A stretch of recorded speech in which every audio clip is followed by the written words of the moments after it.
Magandang gabi sa inyo lahat guys, lalo na sa mga kapwa ko Chris Pao fans dyan. At ayun, marami na namang kinilig dito sa latest na shinare ni Krishna sa Facebook niya. Kasi inatake na din kasi dito ng Chris Pao. Kasi yung caption din kasi nung shinare niya. Ito kasi yung shinare ni Krishna guys, oh. May nakasulat na ano. Nakakahiya mag-I miss you sa kanya, parang nagmamakaawa ako. Ayan, shinare po yan ni Krishna at nilagyan niya ng caption na wag na lang, ha ha ha ha ha. So ayun, di ba? Paano na lang yung pagmumubuo natin? Lagi na lang naka-cancel. Kasi si Krishna, ito yung ginagawa niya, nagbibigay ng mga ano, may kahulugan para sa ating nagbakasakali na maging okay ulit yung Chris Pao. So ayun, ito, ayun kay Mamo, ha ha ha ha ha. Huwag mo na patagalin pa, Ploy. Isipin mo yung sinabi niya noon na nanligaw agad siya dahil ayaw niyang maunahan at baka pagsisihan niya kaya walang mawawala sa'yo kung mag-I miss you ka. Ayun. Ano nga si Krishna, ano daw siya, wag na lang. Para daw nagmamakaawa siya. Si Sir Paul siguro yung dapat mag-ano, sa bagay. Pwede naman talaga din si Krishna yung mag-chat ng I miss you. Kung na-miss talaga niya si Sir Paul, di ba? Ayan, correct. Sobrang nasaktan lang siguro si Sir. Okay lang na mag-I miss you siya. Para hindi rin isipin ng iba na nagmamataas si Krishna, okay na yung nagpa-kumbaba. So yun. May nag-reply dito, oo, hindi na natin pakialaman ang kanilang love life. Yes, wag na lang. 'Di ba? Focus na lang tayo sa pag-charity ni Krishna. So yung mga iba diyan na nang hit pa rin ni Krishna, isang tabi niyo muna 'yan. Support pa rin niyo si Krishna sa yung pag-charity niya. No, wag na lang yung mga issue na ganito. Advice ko lang, Chris, ito pa yung nakakatanda at bilang kuya na rin. Ika nga, anong isipin mo sa kahaba-habang panahon na nagbablog si Sir Paul? Wala pang napusuan yan. Isa napakaswerte mo sa kanya kasi from day one na nagbablog yan, followers niya na ako, both YT ko. Siguro kung may compare ko siya sa ibang vlogger ay kahangahangaan ko sila ni Daddy Frankie. Kaya Krishna, isa lang masasabi ko, napakaswerte mo kay Sir Paul kasi inuuna niya yung pangalagaan ka at respetuhin ka bilang isang girlfriend. Sana pahalagayan mo yon kasi hindi siya katulad sa ibang lalaki na iba ang pakay sa ibang babae. Kung hindi buntisin at iwanan, physical na sasaktan. Sa panahon ngayon, bihira lang ang laking katulad niya. Kaya God both Sir Paul and Krishna. Yes, totoo naman talaga. Pero ano din, may mga bagay din na swerte din si Sir Paul kay Krishna, di ba? Swerte si Krishna kay Sir Paul, pero mas swerte talaga si Krishna kay Sir Paul. Kasi pag nabigyan talaga siya ng opportunity, di ba? Pero swerte din naman. Parehas lang swerte sa isa't isa. Wag na nating guluhin. It depends sa situation. Kung hindi ma-pride ang isang tao, kung malawak yung pangunawa at kung gusto ng good vibe sa puso at isip, okay lang nagmang-I miss you sa isang tao. It's up sa tao na magpakumbaba. Kasi iba-iba ang tao.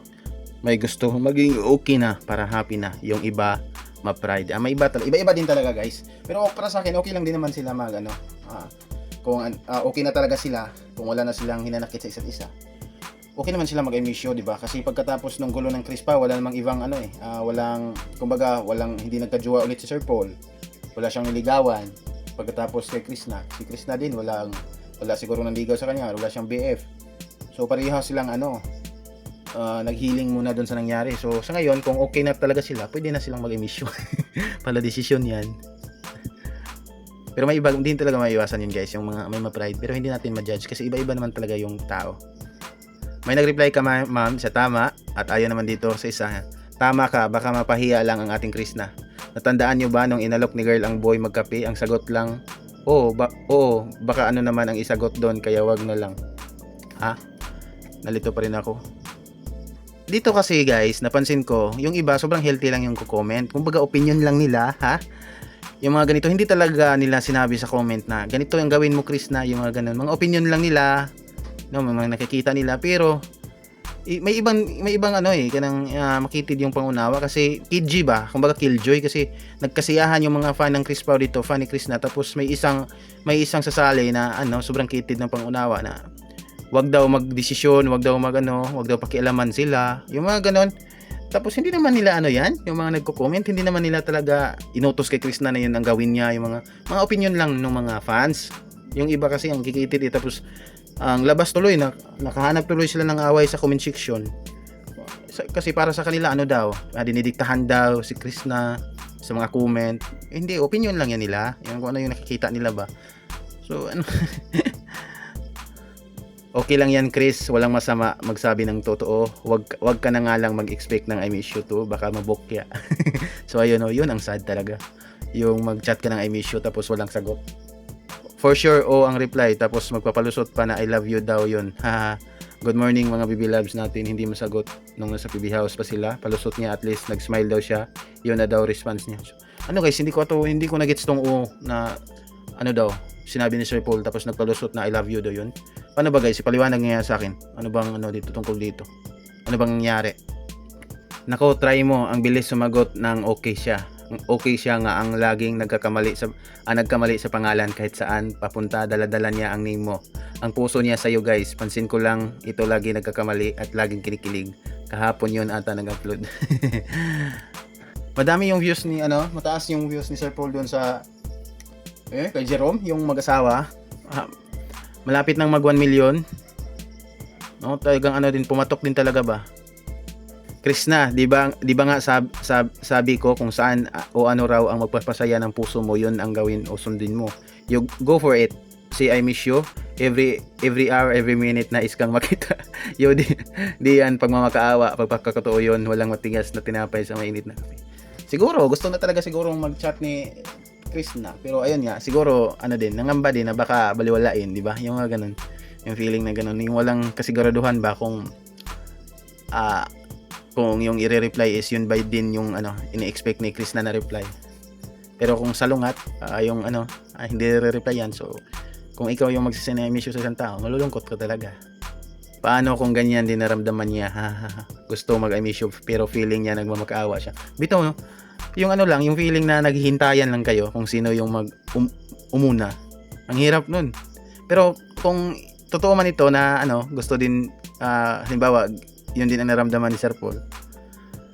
So para sa akin, mas mainam na yan, siya na lang yung mag-chat kay Chris na I miss you. Kasi lalaki naman siya, di ba? Kumbaga sayuin niya ba?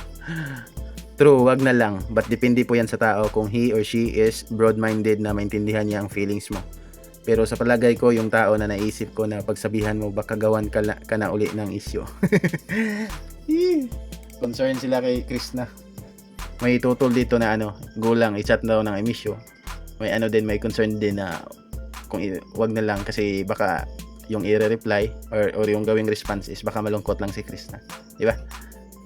Wala namang masama kung mag-I miss you, Chris. Sigurado kiligin pa yon. Malay mo, ang reply. Madaming nag-comment dito sa guys. Sorry guys, medyo hindi ako updated dito sa na daw, yun lang daw ang sinagot ni Sir Paul. So yun guys, maraming kinilig dito, hati yung opinion at madaming ding natuwa dito sa comment section, no?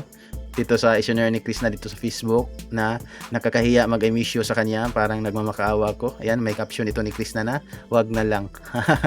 So kayo guys, sa lugar, kung kayo sa lugar ni Chris na, kaya nyo bang mag-chat ng I miss you? No? So ayan for this video, at subscribe my YouTube channel guys at i-like itong video at maraming salamat and God bless sa inyo lahat. Bye bye.